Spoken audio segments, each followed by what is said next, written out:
The demigods have been forsaken by the Greater Will, a result of the prolonged and bloody shattering war from which no lord would arise. Yet there is one Empyrean who themselves chose to forsake the Greater Will and took no part in the shattering war. Ranni was one of the few chosen by the Greater Will and the Two Fingers to be Empyrean, a potential successor to Queen Marika. Marked for potential, the potential to become the new god that would usher in a new age. But Ranni would come to resent the fact that her self-determination had been robbed from her, repulsed by the idea of being a pawn of the Two Fingers. In time, Ranni would carve out a new identity as Ranni the Witch, adherent of the Dark Moon, master of occultism, guided by a mysterious crone. By the time that the Tarnished arrive in the lands between, most of the great deeds of the demigods are history, and yet Ranni's greatest achievements are yet to come. For as impressive as characters like Melina and Radahn are, their feats pale when we consider Ranni's grand plans to upend the order of the world, ushering in an age of stars. To achieve this, Ranni travels down the dark path of the Empyrean, a path of bloodshed, murder and mysticism. Frankly, one of the greatest stories told in Elden Ring. So join me this week as we examine the story of Ranni, the Lunar Princess. At this stage, I would just like to acknowledge my thanks to Lokey, author of Abyssal Archive, for providing their translations and insights throughout this video.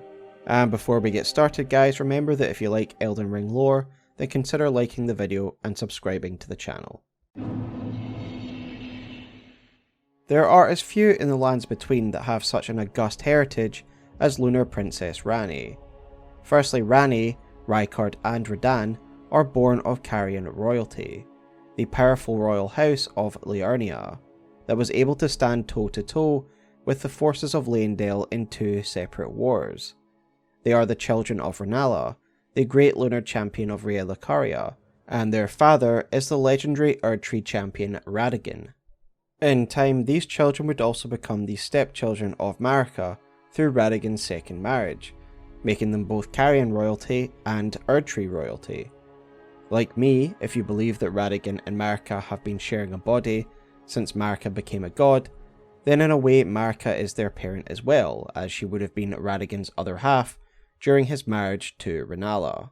If that wasn't enough to establish Ranni as having an esteemed heritage, Ranni is one of the three existing Empyreans, alongside the twin prodigies Miquella and Melina.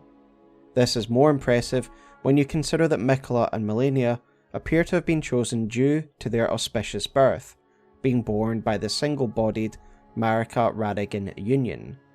Ranni shares no such special birth, and thus her selection as an Empyrean must be due to her potential or power.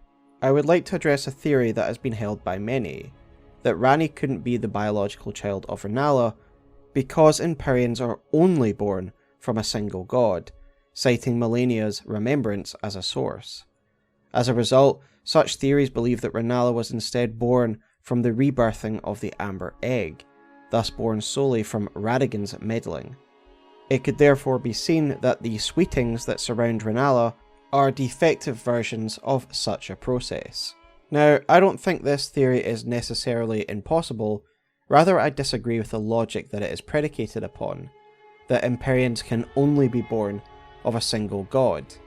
In my mind, Empyreans are chosen, and it just so happens that Miquella and Melina were chosen because of their birth, rather than that being a necessary precursor. I think that the process of Empyreans being chosen is better reinforced by Lokey's translation of Ranni's dialogue, where she talks about when she became an Empyrean, and I quote that translation now. "I was once an Empyrean, for among the demigods only Melina, Miquella and I were discovered by our respective Two Fingers, and became candidates for the next generation of god to succeed Queen Marika. It is up to you what you believe, but I will go with Occam's razor on this one, and I believe that Ranni is another child of Rennala and Radahn, and we know how children's names work in this world. They usually have the same first letter as their parents, like Godfrey's lineage being Godwyn, Godric and Godefroy, and in this case all the children of Radahn and Rennala have R's as their first letter. Ultimately, I leave it up to you to decide your truth, but the result is the same. Ranni, no matter her birth, was raised as a Carian princess and was granted Empyrean status. We get scant details about Ranni's early life, but we do get some thanks to EG, and some other lore items and environmental details. Much like her sibling Radahn, it seems that in her original body, Ranni shared the iconic red hair of her father, Radahn, as we do see hints of red hair on her original petrified body, found at the top of Liurnia's Divine Tower. It seems as though there was one benefit to her being an Empyrean in her youth, and that was the relationship she developed with her shadow-bound beast, Blaidd. We know from Malekith's remembrance and the Raging Wolf armour that Empyreans are granted a shadow, and for Marika it was Malekith, and for Ranni it is Blaidd. And Ranni does explicitly confirm that Blaidd was tailor-made as a vassal for her by the Two Fingers as a result of her Empyrean status, as she says the following. I was once an Empyrean, of the demigods. Only I, Miquella and Melina could claim that title. Each of us was chosen by our own Two Fingers, as a candidate to succeed Queen Marika, to become the new god of the coming age, which is when I received Blaidd, in the form of a vassal tailored for an Empyrean. I discussed the shadow-bound beasts and their nature in a separate lore video, and so if you're interested in learning more about that, then I will link it below. But while Blaidd appears to be a tailor-made creation of the Two Fingers, and in a way a reminder of what Ranni would come to hate, it is clear that Blaidd had his own mind. He made his own decisions regarding Ranni, and it is clear that the two developed a very special bond that went beyond Shadow and Empyrean, as EG gives us an insight into Ranni's childhood. Blaidd is Lady Ranni's stepbrother. Ranni's mother, Queen Rennala, approved of him, and they played like siblings from childhood. They were always happy to have me tag along as well. So it seems as though, despite Rennala being associated with the moon, and Blaidd being a product of the Two Fingers, she approved of him as a companion to Ranni, and it seemed as though they played together as many other children would, being almost brother and sister. This explains why she holds both EG and Blaidd so dearly to her, and in a way, it is nice to imagine Ranni having a normal and innocent childhood, as stories like this are far and few between in the lands between. Yet Ranni, as mentioned, was also born to the Carian royal household, founded by Queen Rennala, whose power was centred around the moon. We learn of the house's origins via Rennala's remembrance, which reads, "In her youth, Rennala was a prominent champion who charmed the academy with her lunar magic, becoming its master. She also led the Glintstone Knights and established the House of Caria as royalty." So Rennala is not only the last queen of Caria, as Ranni calls her during Rennala's boss fight, but she is also the first, having been the one who established her household as a royal one. Rennala appears to have been an attendant of Raya Lucaria, but one who rose to extreme prominence due to her affiliation with lunar magic. Lunar magic seems to have been its own branch, and we can assume that it was special to those at the academy because up until that point they mainly focused on glintstone sorceries. We can see there are certainly differences between the magic of the moon and magic of the stars, due to the fact a different shade of glintstone seems to align more closely to the moon, something we learn of via Rennala's scepter, which reads, "Magic Scepter of Rennala, Queen of the Full Moon. The glintstone is known as Carian Blue, enhancing full moon sorceries." The description of Carian retaliation also makes it clear that while Caria is associated with the moon, Raya Lucaria is mainly infatuated with the stars, a clear delineation between two different schools of magic. We can even see the heterodox nature of this new school of magic via the Lazuli Conspectus crown, which reads, "Scholars of the Lazuli Conspectus study Carian sorceries, a heterodox pursuit that views the moon as equal to the stars. It is clear that Rennala was the founding figure of this school of thought, and her mastery over this novel form of magic is what catapulted her to champion status, and subsequently led her to form the Carian Royal House and rulership over Raya Lucaria, even being honoured in paintings throughout Raya Lucaria alongside other notable sorcerers. Thus being raised in the Carian household, and by such a preeminent sorcerer such as Rennala, it is no surprise that Ranni herself would become such a powerful being. After all, Ranni is powerful enough to bend a dragon, Ajula, to her will, who respected her so much that it took a knightly oath to serve her dark moon as well.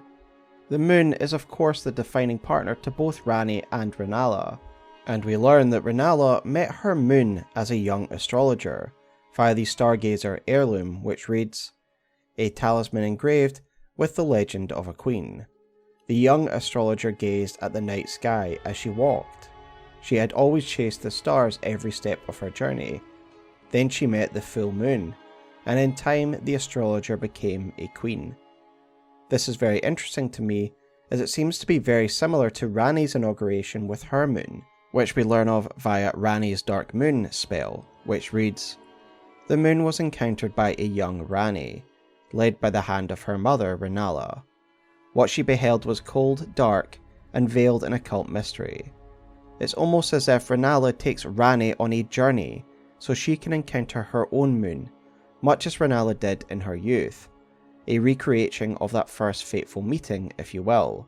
This does of course make sense, given Caria's power is tied to the moon, and if Ranni was to one day be queen, she too would need to rely on the power of the moon. I do want to briefly comment on the Carian lineage and some strangeness that I personally find with the way in which it is described. Firstly, I do find it a little odd that Rennala is referred to as both the founder of the Carian line, and yet is also referred to as the last of the Carian queens.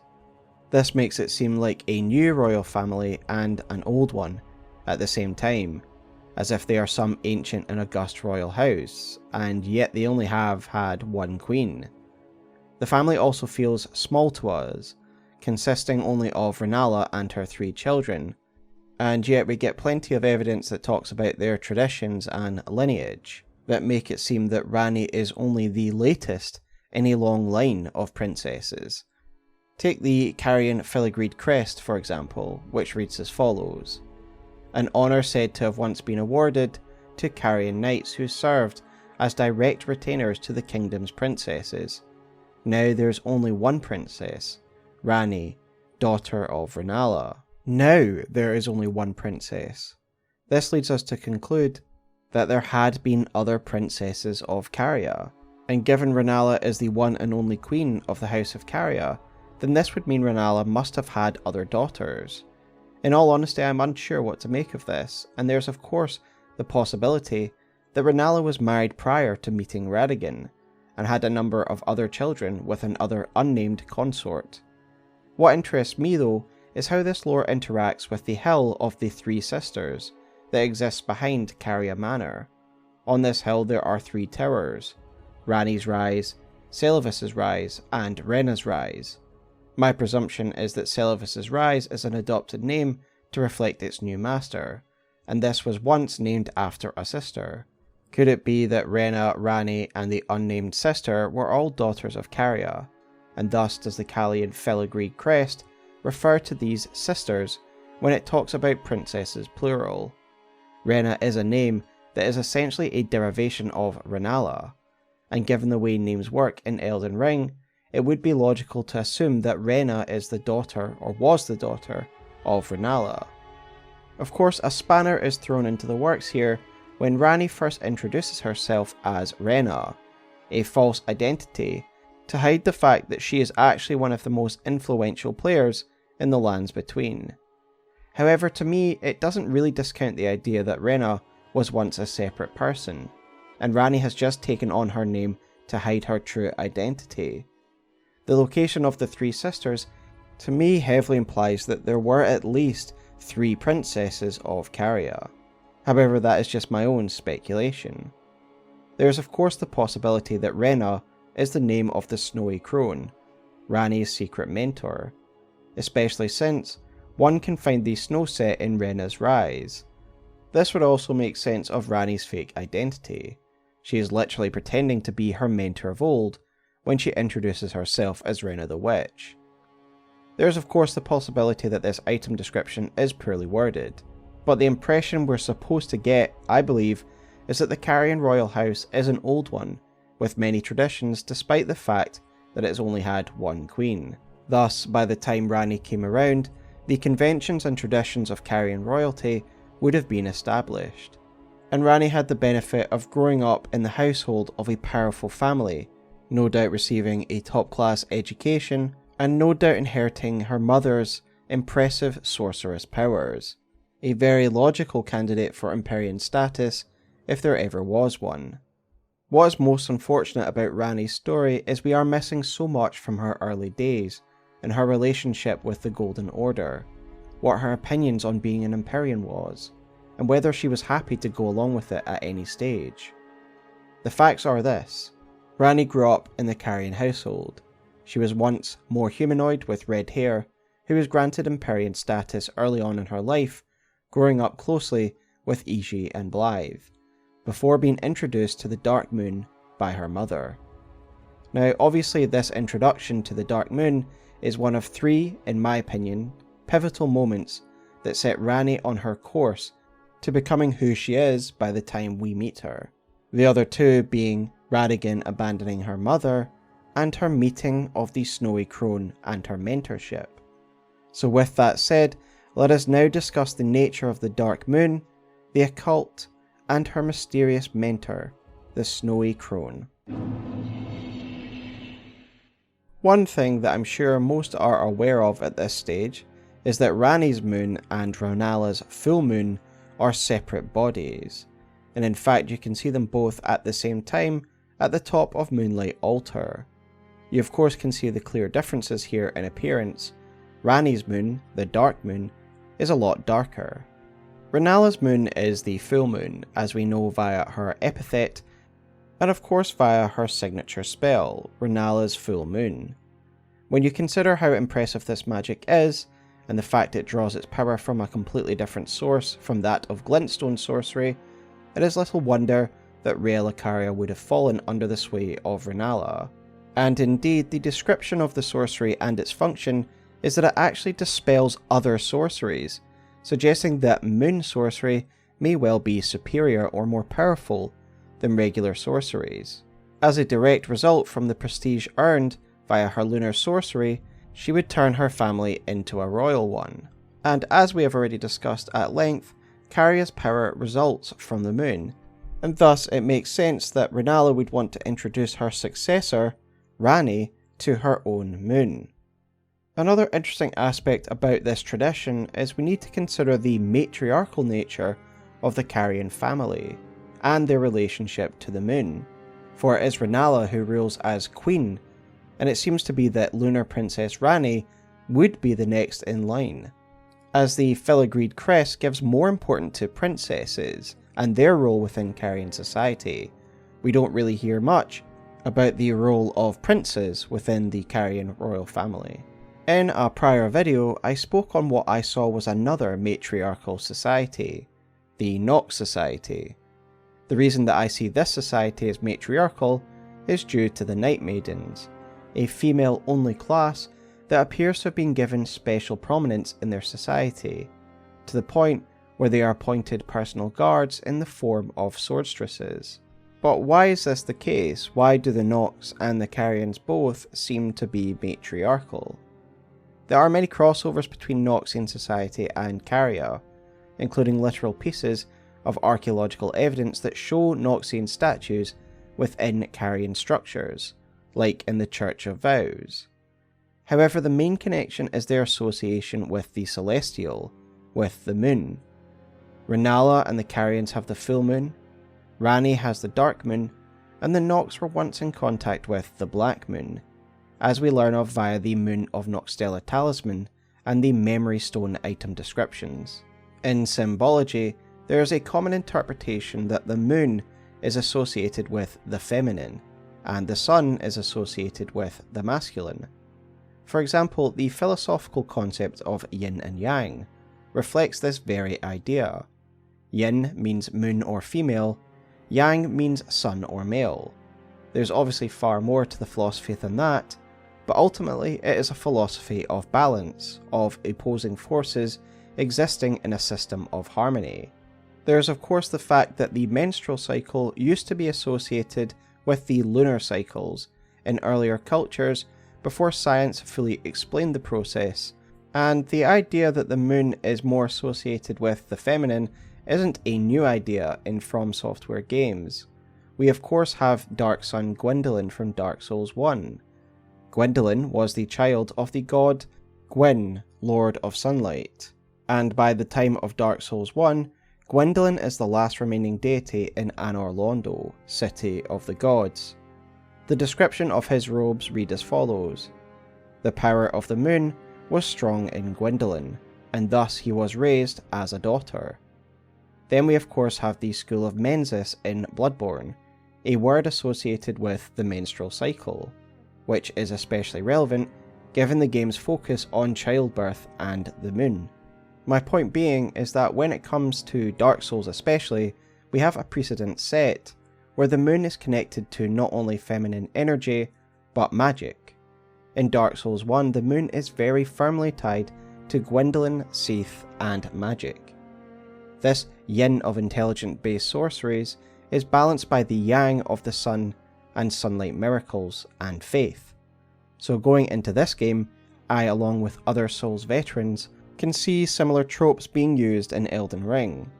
So perhaps the reason the Nox and the Carians are matriarchal is to do with the greater affinity that women have to the moon, that they are more in tune to its power. As such, Rennala led Ranni by the hand to meet a moon, not Rykard nor Radahn, because it was Ranni who was meant to carry on her mother's legacy, and evidently next in line for the Carian throne. This is why a particular mention is made of Carian princesses, not princes. Yet there is something different about Ranni's moon that separates it from her mother's. Each of the moons that we encounter in Elden Ring are specifically given a certain title. Where Rennala is the full moon queen and her moon is the full moon, the bright white one that we see in the sky, Ranni's is specifically the dark moon. So let us read the second part of the item description for Ranni's dark moon incantation, which reads: "What she beheld was cold, dark, and veiled in occult mystery." Cold, dark, and occult, all facets of its nature that appear to separate it from the full moon, and all three are aspects that Ranni, in time, appears to have embraced, and no doubt was a factor in the rather dark path that she takes. Of course, her mastery over the occult and cold would not have been possible if not for her mysterious mentor, who we know only as the Snowy Crone. But when would she have fallen under the influence of this crone? At what stage in her life? Well, to me it makes perfect sense that it would have happened at another pivotal moment in her life, the moment when Radahn abandoned her mother Rennala. Pastor Muriel speaks of this perplexing event, and he says the following: However, when Godfrey, first Elden Lord, was hounded from the lands between, Radahn left Rennala to return to the Erdtree capital, becoming Queen Marika's second husband and king consort, taking the title of Second Elden Lord. The mystery endures to this day as to why Lord Radahn would cast Lady Rennala aside, and moreover, why a mere champion would be chosen for the seat of Elden Lord.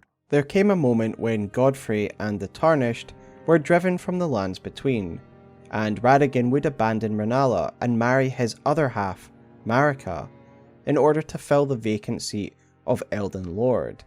This then made Ranni, Rykard, and Radahn stepchildren of Marika, but it would also break Rennala. We learn of this via Rennala's set, which reads: "When Rennala, head of both the Academy of Raya Lucaria and the Carian Royal Family, lost her husband Radahn, her heart went along with him. And then, those at the Academy realised that Rennala was no champion after all. Radahnn's importance to Rennala can of course be seen by the fact that a statue of Radahn remains in the Grand Library of Raya Lucaria, close to where she herself remains. Rennala does appear completely broken, in a dreamlike state, obsessing over the amber egg, rebirths, and her sweetings. This egg itself was given to her as a parting gift from Radahn, again explained to us by Miriel. In the end, Lady Rennala was left alone, cradling the amber egg Lord Radahn bequeathed her. Now she devotes herself to it through forbidden rite, the grim art of reincarnation. You would do well to remember, severing a vow, strongest of bonds, has consequences ever more dire. Radahn leaving has some wide-reaching consequences for the Carian Royal Family. As we see in Rennala's set, Rennala's reaction to losing her husband is essentially seen as a sign of weakness by the Raya Lucarians, a moment when they apparently saw that she was no champion at all, as if champions are only people who have no emotional reactions. The idea of a revolt by the Raya Lucarians being triggered by Radahn abandoning Rennala is outright confirmed by Miriel, who says the following: The great and beautiful full moon witch. Sadly, her heart was broken when Lord Radahn left her. And then, when the Academy rebelled against the royals, she was locked away in the Grand Library. So there is the trigger of the Raya Lucarian rebellion. They saw Rennala's grief over the loss of her husband as a moment of weakness and struck at the Carians, locking Rennala in the Grand Library, where she remains to this day until we meet her. No doubt the Raya Lucarians may well have been planning this for a while. This was just the opportune moment, and we do learn that the Carians were preparing for the Academy's revolt via the Carian retaliation weapon art, so perhaps tensions had been boiling over for a while. Perhaps Rennala marrying someone of the Erdtree order was seen as a gross betrayal of everything that Raya Lucaria and Liurnia stood for. We know then that following this revolt, the Raya Lucarian and Carians would do battle, culminating in the siege of Caria Manor, an event we learn of via the sword monument just outside the manor itself, which reads, "The resting place of the contemptible cuckoos, lost in the siege of Caria Manor." We do also get some more details from Iji himself, a blacksmith to the Carians, who may well have witnessed these events himself. When the Raya Lucaria Academy turned on the Carians, the Knights of the Cuckoo descended on this tract. After leveling it, they carried on to the manor. The Carians were taken off guard, but their strength had not waned, and they repelled the Knights' onslaught by conjuring an enchanted snare that remains potent to this day. So we can only imagine how Ranni, a princess of the Carians, would have viewed this chain of events. Not only did she effectively lose her mother to grief, and then imprisonment, but she watched her family lose prestige, control of the Academy, and ultimately come under attack from those once considered Carian vassals. I also have to remind you that the Cuckoo forces are renowned as ruthless and cruel, as we learn via the Raya Lucarian ashes, and no doubt they would have waged a brutal war against the Carians, before finally being driven to a stalemate outside the gates of Caria Manor. So all this, all the tragedy that Ranni's family suffers in the wake of Radahnn's departure, is because he essentially chooses loyalty to the Erdtree over his own family. To Ranni and her family, it would look like he was just choosing the Elden Throne over their family bond, a choice that brought ruin to their house and grief to their mother. No wonder Rykard and Ranni, 2 out of 3 of the children of this marriage, would become 2 of the most antagonistic figures to the Erdtree order. So for me, this moment when Ranni effectively loses her mother, this would be the ideal moment for her to meet a new mentor, the Snowy Crone. We learn of this character via the Snow Witch set, which reads as follows. Once warned by the Snowy Crone, who the young Ranni encountered deep in the woods. She was a witch, and well versed in cold sorceries. It is said that the doll that houses Ranni's soul was modelled after her. That old witch was Ranni's secret mentor. I've always found the description of this crone truly fascinating, especially the term crone itself and her placement within the woods. Clearly the writers are playing up the classic witch of the woods trope, with the term crone conveying the image of an old gnarled witch. These are the classic tropes when one writes about the darker side of witchcraft and the occult, especially when we consider that the Snow Witch Hat considers this type of magic as heretical. For me, this is where Ranni learned the darker aspects of magic from, that she would later wield to devastating effect in the Night of the Black Knives. Clearly this Witch of the Woods was an adherent of the Dark Moon, and in my mind there is no doubt that she helped form Ranni's worldview and inform her of the dark path that she would need to take to bring about the Age of Stars. In an immediate sense, the Snowy Crone clearly embodied the cold aspects of the Dark Moon, not only because of her name, but because of the frost incantations that she taught Ranni, and we learn of this via spells like Glintstone Icecrag and Freezing Mist. What is clear is that the cold is intrinsic to the form of the Dark Moon, as it seems if Ranni herself exudes some kind of cold, for when she inhabits the miniature doll, the item description for the doll reads off that it gives off a pleasant cool, and after she departs this vessel, the chillness is described as being gone. There's also the fact that Blaidd appears to be affected by Ranni's cold, as his armour set states, the pelt serves as a cape protecting from cold. Blaidd was the blade of Ranni, but the cold bothered him anyway. Again to me suggesting that the reason Blaidd is now cold is because Ranni, now an adherent of the Dark Moon, exudes a type of cold. Ranni also mentions the cold in the Age of Stars ending. She refers to the chill night, and to me the cold and the chill of her Dark Moon is meant to represent the cold of the cosmos, of the abyss of space. However, what interests me more is the occult nature of the Dark Moon and what it means for Ranni's stories. There are a few other mentions of occult in Elden Ring, and it is essentially a weapon affinity strongly associated with death and the manipulation of vital energies. For example, it is associated with the weapon art Lifesteal Fist, Spectral Lance, Assassin's Gambit, and of course the Black Whetblade, which applies the occult affinity to weapons. We can get an idea of what the occult is all about by reading the description of Lifesteal Fist, which states, skill that demonstrates mastery over the art of controlling vital energies. So this is a life manipulation focused practice, which I guess isn't a surprise for those who are familiar with the term cult or occult, witchcraft that is about life and death, quite often the trope being that you require a blood sacrifice or a death for those powers.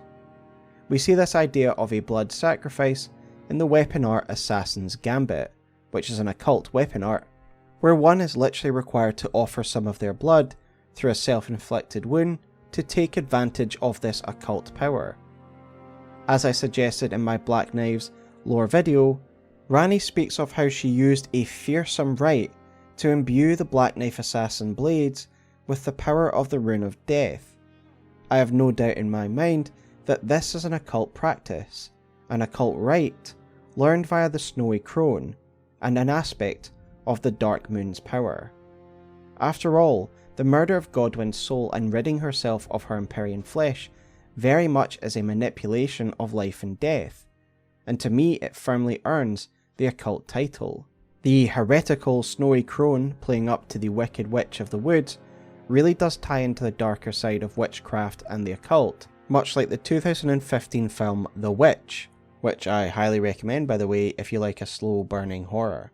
I therefore think that the occult aspect of the Dark Moon was the aspect that provided Ranni the knowledge and rights necessary to manipulate the Rune of Death in the ways that she did.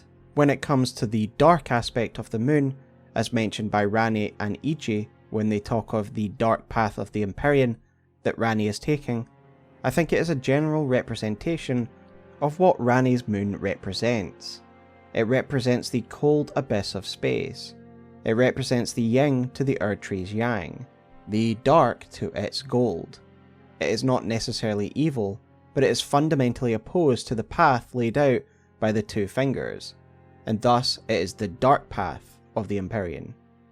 To make a long tangent short, I think Ranni was first introduced to the moon by her mother, but it was the crone who taught her the deeper mysteries of the dark moon, of the cold, of the dark, and its occult aspects. The very fact that Ranni makes her new body in the image of the Snowy Crone shows how much of an impact this character had on her. She was a mentor to Ranni, meaning that everything that Ranni is owes a lot to the teachings of the Snowy Crone. And ultimately, I believe it was the Snowy Crone who put her on her path that she is in game, and told her what she needed to do to bring about the Age of Stars. So with that said, let us talk about Ranni's designs and the Knight of the Black Knives itself. I'll obviously start this chapter by making it clear that I have already done an in-depth look at the Knight of the Black Knives in its own video, so if you are interested in a comprehensive look on that subject, I will link it below. In this video, we will mainly be looking at the effects that this event had on Ranni. Having grown a personal hatred for the Golden Order and resenting the Two Fingers for stifling her self-determination, Ranni's mentor would have given her the teachings necessary to realise her true destiny as an instrument of the Dark Moon and bring about an Age of Stars. And as such, the conspiracy known as the Knight of the Black Knives would have begun to be formulated. In my Knight of the Black Knives video, I discussed that the Black Knife Assassins were women that were close to Marika in terms of blood, given that Rogier describes them as scions of the Eternal City, and that their armour set describes them as being close to Marika. And as Lokey says in this tweet here, I have always believed that this means that these are women close to Marika in terms of society and terms of blood. However, Tarnished Archaeologist in one of their lore videos has a fascinating and more refined interpretation than mine, in a way that may explain why these women were close to Marika. In a series of videos, Tarnished Archaeologist lays out a theory that the Eternal Empire, those of the Eternal Cities, preceded Marika's civilization, and that it was from this Eternal Empire that Marika's Erdtree society evolved. Tarnished Archaeologist likens this to the evolution of the Roman Empire from a pagan empire to a Christian one, and in this case, it was the Eternal Empire evolving from a paganistic star-worshipping empire from which a monotheistic tree cult emerged, resulting in the dominant Erdtree religion that we see today, and that these three eternal cities that we find in-game actually once sat on the surface and dominated the lands between, connected by the highway that runs from Limgrave all the way to the Altus Plateau. And according to Tarnished Archaeologist's theory, the Black Knife Assassin Knight was the result of a counter-revolution of those who still believed in the old way of the Eternal Empire, and they revolted against the emergence of Marika's new monotheistic religion. That is the long and the short of it. Tarnished Archaeologist has an excellent series on this very subject, backed up by environmental details and in-game lore, and if you want to learn more about this theory, then I will link it below. And props to Tarnished Archaeologist for bringing out new ideas and theories this long after the game's launch. This would explain why the women of the Black Knife Assassins were close to Marika. They were the same people as her. Regardless, whatever you think about the origins of the Black Knife Assassins, it is clear that Ranni was able to find a group of co-conspirators who shared her animosity for the Erdtree Order. My impression and speculation is that both sides brought something to the table in this grand plot. Firstly, the Black Knife Assassins, of course, brought the martial skill and physical participants who were willing and able to actually do the killing. I also believe that it was the Night Sorceries of Celia, assassin-focused skills that included magics of obfuscation, that formed the building blocks for what would become the assassin's iconic cloaks that fooled the eye, invisibility cloaks if you will. However, I believe it was Ranni who brought her mastery of the occult to the conspiracy, and it was Ranni who is responsible for the Black Knives themselves, and for that I mean the actual weapons. As we have already discussed, Ranni was initiated in occult practices, and then she speaks of a fearsome rite in which she formed these knives. I stole a fragment of the Rune of Death and used it to forge the god-slaying black knives through fearsome rite. I did it all. So clearly Ranni was able to bring her knowledge to bear to give the weapons needed to kill the gods. And of course, again, what's a well-known fact at this point in the game's history is that the ritual performed on Godwyn and Ranni simultaneously was specifically done in a way that would benefit Ranni, that would rid her of her Empyrean flesh, cheating the system, so to speak, by taking one half of death, the body death, without being obliterated entirely, having her soul killed alongside it. The curse mark of death reads the following: curse mark carved in to the discarded flesh of Ranni the Witch, also known as the half-wheel wound of the centipede. This curse mark was carved at the moment of death of the first demigod, and should have taken the shape of a circle. However, 2 demigods perished at the same time, breaking the curse mark into 2 half-wheels. Ranni was the first of the demigods whose flesh perished, while the Prince of Death perished in soul alone. Specifically, the Rune of Death appears to have been carved at the same time into the flesh of Ranni and Godwyn both, so that the effects of the Rune of Death would split, killing Ranni's body only, and Godwyn was forced to bear the death of soul on her behalf. The clear and specific nature of this ritual shows that Ranni planned this night primarily to rid herself of her Empyrean flesh, an intent that is made clear by several of her dialogues. I stole the Rune of Death, slew mine own Empyrean flesh, casting it away. I believe this is Ranni's main aim in organising and masterminding the Night of the Black Knives, and that she essentially misled and betrayed the Black Knife assassins by obscuring the true purpose and leaving them out to dry following the night itself. This is why we find Alecto imprisoned by Ranni, and why the Black Knives appear to attack her vassals in retribution. But for more detail on why I believe this, I would again refer you to my Night of the Black Knives video. And in general, it seems like the Black Knife assassins take the full weight of the blame, as Ranni does not seem to be known as the true mastermind in the modern era. It takes Rogier some investigation to find out this is the case, and aside from that, she is never mentioned as the mastermind behind this plot. Yet while Ranni's objectives in organising the night are clear, there are other general political goals that night that were achieved. In my Black Knives video, I believe I did a good job in bringing some attention to an article from Bandai Namco that was published alongside the December 2021 story trailer. This article was essentially a flavour piece that introduced players to the world of Elden Ring and what they could expect from the story, complementing the story trailer that released at the same time, and it said the following on the Night of the Black Knives. One grim night, in the depths of winter, a flock of unknown assassins stole across the lands between. In a coordinated attack, this foul covenant snuffed out the lives of many of the God Queen's kin throughout the Empire, too numerous and too scattered for her godly protection to save. The assassins' targets were multifold, but none were as devastating a loss to the Eternal Queen as that of Godwyn the Golden. After his death, the Elden Ring was somehow shattered, and the order of the world broke with it. The assassins' targets were multifold, and this foul covenant snuffed out the lives of many of Marika's kin. So while Ranni clearly had an ulterior motive in enacting this plan, it's clear the conspiracy also achieved other aims that resulted in a devastating blow for the royal family of the Erdtree Order. So in a way, Ranni kills 2 birds with 1 stone. She harnesses the frustrations of those who resent the Erdtree Order to create a counter-revolutionary strike, which not only achieves her primary goal of shedding her Empyrean skin, but it also destabilizes a rival branch of the royal family, and it strikes a blow that essentially the Golden Order never truly recovers from. Following this, Ranni clearly exists in some kind of spirit or soul form, before anchoring her spirit within a new doll body. Now, at this point I would like to take a moment to discuss Ranni's new form. and assess how we see her in game to see what bits of lore that we can mine from it.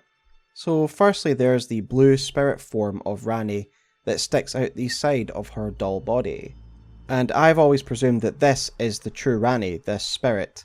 This is her in soul form and how she exists now that she has no flesh. Which of course makes sense when you consider that Ranni's mouths, her spirit form and her doll form, move at the same time, meaning this is just Ranni's spirit, it just kind of overlaps slightly with the doll that she now possesses.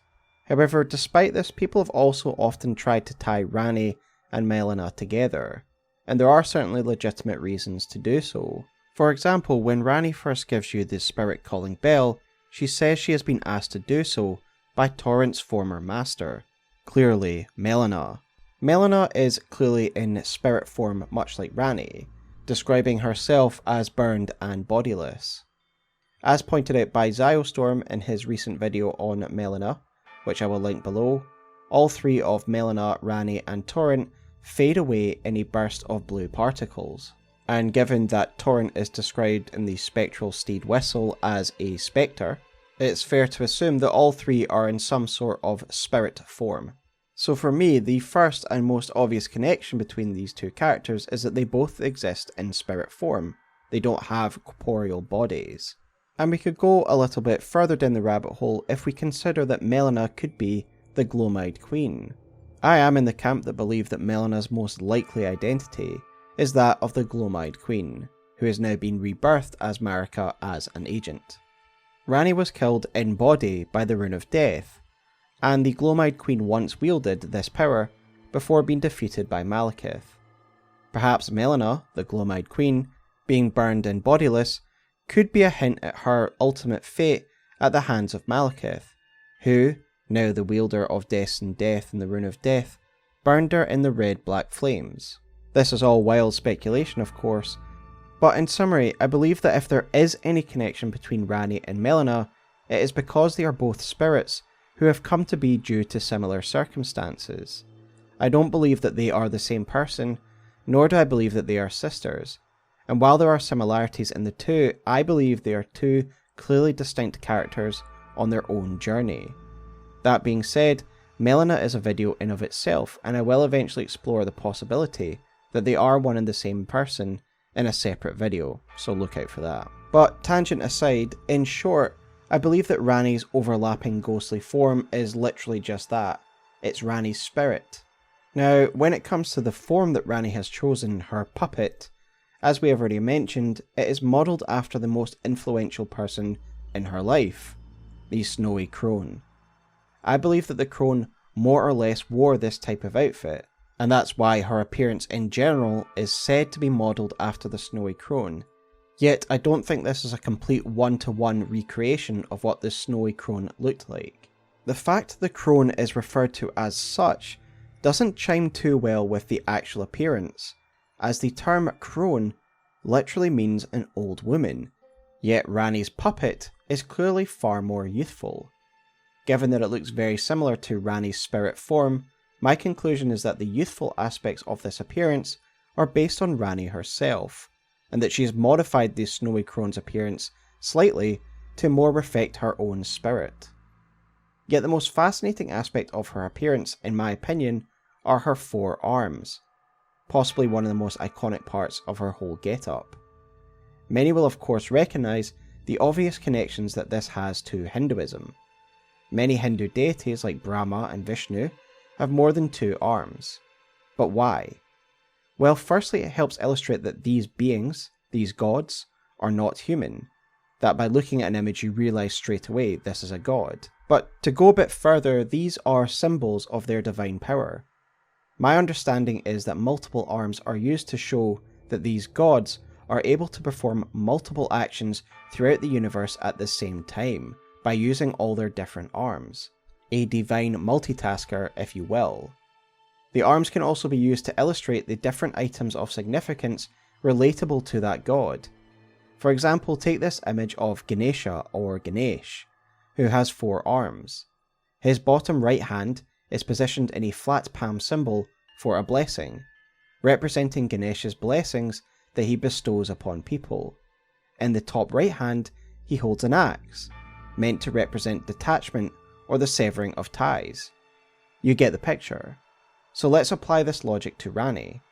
In our first and last meetings with Ranni, her hands are in a normal relaxed position, and so there isn't much that we can mine from this. However, what interests me more is the positioning of her hands when we speak to her in Ranni's tower, and the iconic hand gesture she makes in the story trailer.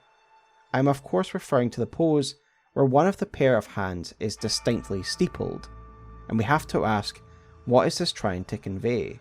Well, usually this hand position is used to depict thinking, or planning, or scheming. Ranni is a schemer. The bringing of the Age of Stars ultimately is the culmination of centuries worth of planning. There's nothing wrong with a well-laid scheme. To me, her two sets of hands represent this. She is a multitasker, one who is capable of active immediate action, symbolised by her free set of hands, but one that is always planning ahead, looking to the future, no matter what's happening in the present, symbolised by her steepled hands. It symbolises Ranni as a master planner, and it makes me think of Mephala from the Elder Scrolls, who also is shown with multiple arms, and Mephala is a god of scheming and plans. That is of course my speculation, and I look forward to hearing your thoughts in the comments below what you think Ranni's 4 arms are meant to represent. With that all said, we now know what happens after the Night of the Black Knives. Godwyn becomes the Prince of Death and gives rise to those who live in death. Possibly the greatest instance of collateral damage in any Souls game. As I have said in multiple videos, I see the crime against Godwyn, his death of soul and the fate he is forced to suffer just so Ranni can achieve her aims, as a terrible crime, never mind the condemnation of other innocent people who are forced to live in death as a result of deathroot spreading from Godwyn, the source of this terrible crime. And so no matter what you think about Ranni's ending, I always bear that in mind, that the steps she has taken to get here are extremely ruthless. I am not saying that she is a bad guy, but in my eyes she is far from a hero. But what happens to Ranni after this? Firstly, we know that it is after Ranni has disposed of her flesh that she divulges her plans to Iji and Blaidd, thanks to a dialogue from Iji. When Lady Ranni renounced her flesh and chose the dark path of the Empyrean, Blaidd and I swore allegiance as vassals. So this makes Iji and Blaidd rather innocent of any involvement in the Night of the Black Knives, as it seems like they didn't know her plans until this moment. Yet Ranni and her vassals appear to have been in hiding for quite a while, as we do get a rather interesting piece of dialogue regarding Ranni's whereabouts from Rogier, who says the following. I have some idea of Ranni's potential whereabouts. There's a manor to the north of the Academy of Raya Lucaria. It is the familial home of the Carian Royals, from whom Ranni descends. There's been talk of the old royals' vassals gathering there in recent years. Ranni's whereabouts since the shattering are a well-kept secret. She hasn't been seen even once, but I suspect she might have returned to the manor in which she was born. The shattering came after the Night of the Black Knives. However, from Rogier's dialogue, it's clear that Ranni really hasn't been much of a player ever since the Night of the Black Knives and the Shattering War began. We of course learned via Gideon Ofnir that Ranni then set aside her Great Rune, and now this is interesting for a number of reasons. Firstly, it means that she did claim a Great Rune at some point, as we know that this is an active action taken by the demigods from the introduction to Elden Ring. Soon, Marika's offspring, demigods all, claimed the shards of the Elden Ring. My speculation is that she did initially claim a Great Rune for the reasons that everyone else did, power. Then, upon the outbreak of the war, she set hers aside and vanished, leaving her siblings to destroy one another, while she waited patiently to enact her plans, following the end of the war, at a time when many of her potential rivals would have been eliminated, and in general providing a more quiet landscape for her to enact her plans. The setting aside of her Great Rune is very symbolic to me. It really does represent that Ranni sees her path, the dark path of the Empyrean, as separate from that of the Elden Ring. While others may be hoping to claim the Elden Ring for their own and harness its power through the great rune that they hold, Ranni's path is detached entirely from the existing order of this world, and as such, great runes, remnants of an order that she seeks to supplant entirely, really is detached from her concerns. As such, her dark path of the Empyrean does not require a great rune, nor would it benefit from taking part in the shattering. Returning to Rogier's dialogue, he also talks about Ranni's vassals gathering at Caria Manor, the implication being is that this is a recent activity after years of the manor being abandoned and Ranni being missing. The overall impression is that Ranni essentially skipped town while the Shattering War played out, and only recently following the end of the war has there been activity at Caria Manor. This brings us to the here and now and Ranni's next step in her plans, severing the bonds between her and the Fingers for good, and then finally, at the defeat of the Elden Beast, she'll be able to herald in the Age of Stars. Yet despite Ranni's return and the fairly exhausted state of all other demigods, her plans are locked in stasis thanks to the actions of her own brother, General Radahn. At this stage in the lore, we all know the story of Radahn, a great warrior who learned gravity magic so he could continue to ride his beleaguered horse. Yet he became so powerful in its usage that he imposed his will on the stars themselves during the Star Scourge conflict. According to a sword monument found in Caelid, this was to keep Celia safe from something, either from its fate or a direct threat from the stars. However, with the movement of the stars arrested, fate is tethered along with it, and as we learn from Selin and Iji, this means that Ranni's destiny is also held in stasis. Indeed, whether Radahn intentionally wanted to prevent Ranni's plan or not is not clear. However, it is clear that he is currently the greatest impediment to Ranni's plans. The Dark Moon itself appears in the skies over Caelid upon Radahn's defeat, as if it is an omen that Ranni's destiny can resume. This brings us back to a rather tricky subject, that of fate, a subject I have dealt with in some detail in my Primeval Current lore video, which I will link below. But let us start by understanding the fundamentals about fate before we apply it to Ranni's destiny. A good place to start is with the Celestial Dew item description, which reads as follows. Once upon a time, the stars of the night sky guided fate, and this is a recollection of those times. Therefore, in the world of Elden Ring, fate is literally attached to the stars. Fate itself is defined by Oxford Languages in the following way. The development of events outside a person's control, regarded as predetermined by a supernatural power. In short, fate is the way a person's life unfolds, and that the events of their lives happen outside of their control, and is instead guided by an outside force, and in this case, that outside force is the stars. This is more simply put by the Amber Starlight Shard, which says that the stars command people's fate, and the Carians seem to have had a special relationship with fate. The Carians descend from astrologers, with Rennala herself being described as an astrologer in the Stargazer heirloom. The astrologer armor set tells us that astrologers are able to read fate in the stars. When Rennala established Carian royalty, it looked as though she preserved such practices via the preceptors, for the preceptor hood reads, large hat with the movement of stars drawn on the inside of the brim, worn by magic preceptors who served the Carian royals. Glintstone sorcerers are the descendants of astrologers, a fact that the Carians remain aware of, even if their fate has long been severed from the stars. This heavily implies that the preceptors very much are stargazers, given their hats have the movements of the stars drawn on the inside, and given one of the only preceptors we meet in-game, Seluvis, is obsessed with fate and manipulating it through his puppet drafts, I think it's a fair bet to say that these preceptors acted as personal fate readers for the Carian Royal Family, and continued to observe the practice of astrology that was linked to the reading of fate. So this in turn implies that some Carians were well aware of their fates, because they are able to read them in the stars. And it seems as though fate is fundamentally important to the Carians, as it seems to literally dictate their lives.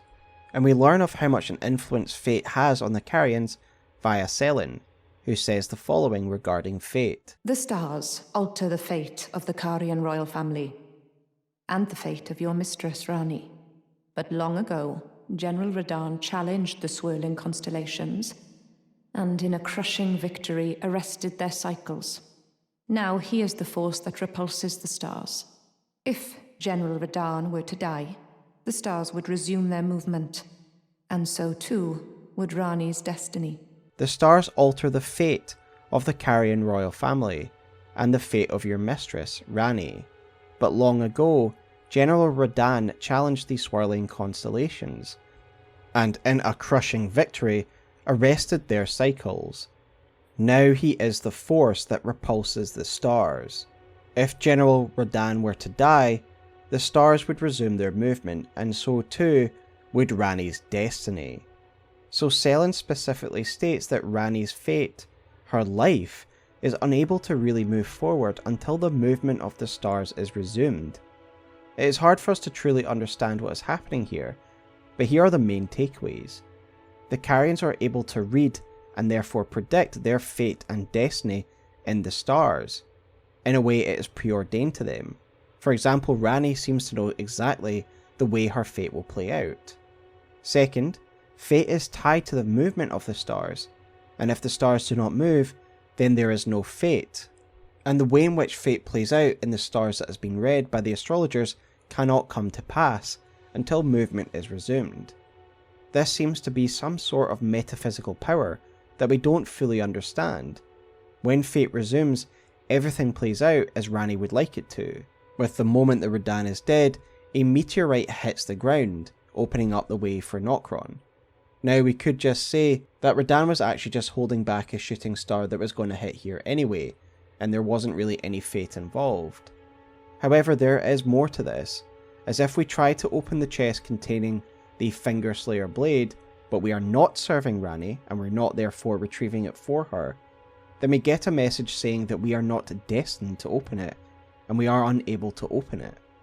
Furthermore, the Finger Slayer blade item description itself states that it cannot be wielded by those without fate, and if fate is arrested, that means that Ranni wouldn't be able to wield this blade. So fate and destiny appears to be a power exerted by the stars onto the mortal plane, a power that is weaved into being through their movements. And ultimately I believe fate to be a tool of the stars. It ultimately seems like a way that they can guide their adherents. This is of course my speculation, as we know the power of fate can be used to control the actions of other people, as Seluvis uses the fate latent within the stars to create puppet drafts from starlight shards, meaning that fate is an actual power of some kind that can exert control over people. Yet things still happen while Radahn is frozen the stars. For example, we are still able to ascend the Elden Throne without killing Radahn, and therefore without the stars resuming their movement. This is why I believe fate is less of a wide-reaching, nebulous concept that affects everyone, and rather it is a force of control, of guidance, that is from the stars themselves. Regardless, Ranni's plans are in essence frozen until we come along. Ranni is unable to wield the Finger Slayer blade to finally sever her connection, but when we resume her fate, her destiny, she is able to wield the blade. We destroy the baleful shadows for her, and she slaughters her own two fingers. She is completely cut off, detached from the influence of the two fingers and the greater will. She is able now to adhere herself to a new order, the Order of the Dark Moon. So all that remains for us to do at this stage is to defeat Radahn and the Elden Beast. So now let us talk about what actually happens with Ranni's ending, and what the Age of the Stars actually means. There has been a lot of debate about what the ending of Ranni's quest actually means. What happens when we choose the Age of Stars? And I think there's a lot of confusion that is very quickly cleared up when you speak to Ranni back at Ranni's Rise, when you've become her consort, but before you've triggered the end of the game. If you return to Ranni's Rise and you still have the miniature Ranni in your items, you can speak to her once more, at which stage she will explain more about what her new order will actually entail. Mine will be an order not of gold, but the stars and moon of the chill night. I would keep them far from the earth beneath our feet. As it is now, life and souls and order are bound tightly together. But I would have them at a great remove, and have the certainties of sight, emotion, faith, and touch all become impossibilities, which is why I would abandon this soil with mine order. Wouldst thou come to me even now, my one and only lord? So I think Ranni clears up a lot here. Ranni's new order will not be one that is situated on Earth. And what she means by this is that she herself and the controlling artifact of this new order, the Dark Moon, will not be on the Earth much as Marika and the Erdtree would be. Instead, Ranni would be at a far remove from the Earth in the cosmos.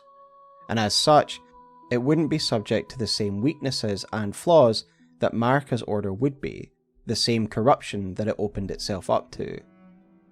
Zioswarm did a good video on this months back, clearing up this confusion and citing an article from Frontline JP, which I will link below alongside Zio's video.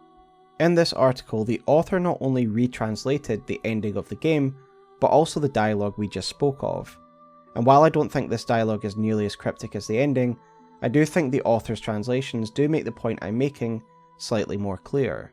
For example, for the dialogue we have just discussed, in the line where Ranni says, "As it is now, life and souls and order are bound tightly together, but I would have them at a great remove," the author of the Frontline JP article offers a slightly clearer translation, which I will quote now.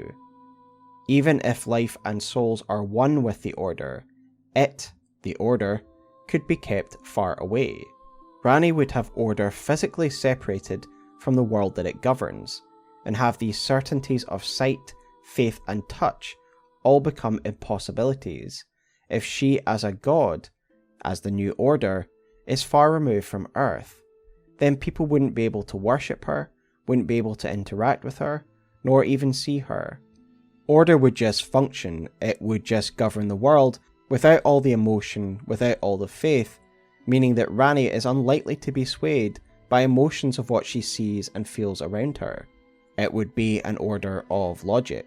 To quote the author of said article, they say, "Ranni believes that while the order may have to exist, as it is entwined with life and souls, it causes problems for the people. Her solution is thus to take it and leave, keeping it far away, where people cannot see, feel, touch, and believe in it, embarking on a journey into fear, doubt, solitude, and darkness to do so."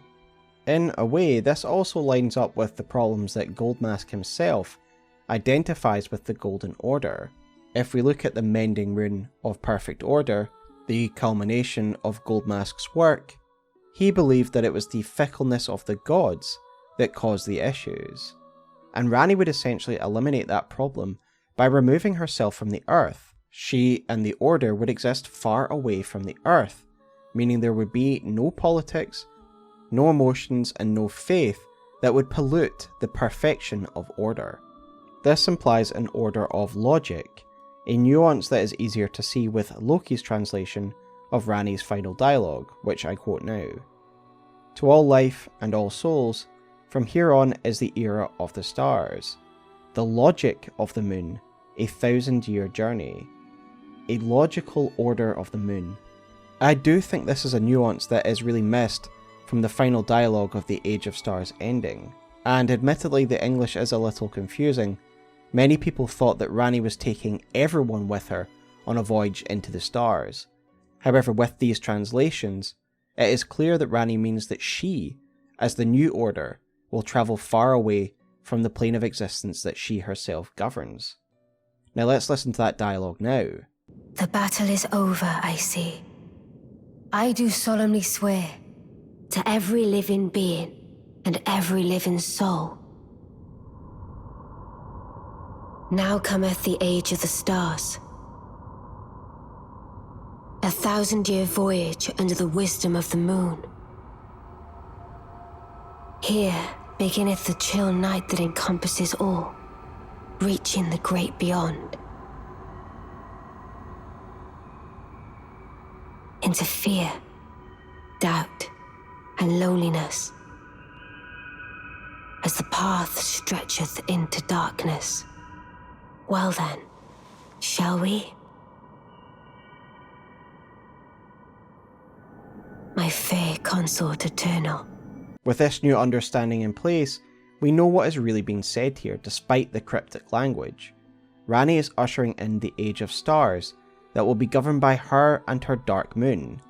Yet she will depart into the cosmos, no doubt to join her dark moon, beginning her journey into the chill night, a path of fear, doubt and loneliness for Ranni. She will rule from afar, out of sight, and thus the problems of the prior order will fade. Again, I will quote the translation from the Frontline JP article, which makes this all more abundantly clear. I shall swear to all lives and souls. From here on is the Age of Stars, the laws of the moon, 1,000-year journey. To all you may think of the chill night as infinitely far away. And now, let us go on our path of fear, doubt and loneliness into the darkness. So with that made abundantly clear, let us talk about the greater picture. What does this mean for the greater will and the Elden Ring? Firstly, I think it's clear that the Elden Ring is no more in this ending, symbolised by Ranni picking up the head of Marika, the vessel for the Elden Ring, who then fades away. In the various Elden Ring endings, we defeat the Elden Beast, but then we take the time to repair the Elden Ring inside of Marika, and implement a new order that is imposed through the power of the new Elden Ring and any modifications that we added to it. However, in Ranni's ending, Marika fades away and presumably the Elden Ring fades with it. I think the erasure of the Elden Ring is necessary.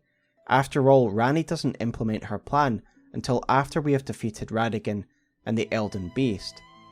This to me implies that Ranni's order could not be implemented until the power of the Elden Ring was neutralized. Until then, the Elden Beast, a powerful vessel for the current order, had been in existence. Clearly its presence and the power of the Elden Ring kept the power of the Dark Moon at bay. But with the Elden Ring and Beast no more, the Dark Moon lays claim to the mortal plane. In the announcement trailer for Elden Ring, the narrator refers to the Elden Ring as that which commanded the stars. And so, is it possible that the Elden Ring has been such a power that it bent even the stars to its will, that it is the preeminent force in the universe, and even the stars must obey its laws? I believe so, but I also believe that the moon and the stars have their own agenda. As we spoke of earlier, they are a yin to the Elden Ring's yang. They are opposite, and while the Elden Ring was present, it was ultimately the preeminent force in the universe that commanded the stars themselves. So through agents like Rennala, the Nox and now Ranni, celestial bodies have tried to free themselves from such an order and impose their own. With the Elden Ring's defeat and Ranni freed from her two fingers, she is able to wipe away the last vestiges of the Elden Ring's power and beckon the moon, implementing an Age of Stars, free from the Elden Ring and free from the direct intervention of gods. And while I've always seen Ranni's act against Godwyn as a terrible crime, is this a case of the ends justifying the means? Now that we have a god that will act like a god rather than a human warlord, for Ranni will have no family, have no castles, and be involved in no politics. Is this the right way for a new order to be implemented? I leave such judgments to yourself, my fellow Tarnished, and so ends my assessment of Ranni, the Lunar Princess. So thanks for joining me guys on my take on Ranni, a fascinating character that I was glad to finally dive into on the channel after about a year of doing Elden Ring content. Remember, if you like Elden Ring content, please like and maybe subscribe to the channel, as I have plenty of Elden Ring content and more to come. Let me know your thoughts in the comments below, and until next time, I will see you in the chill night. Take care, and have a wonderful evening.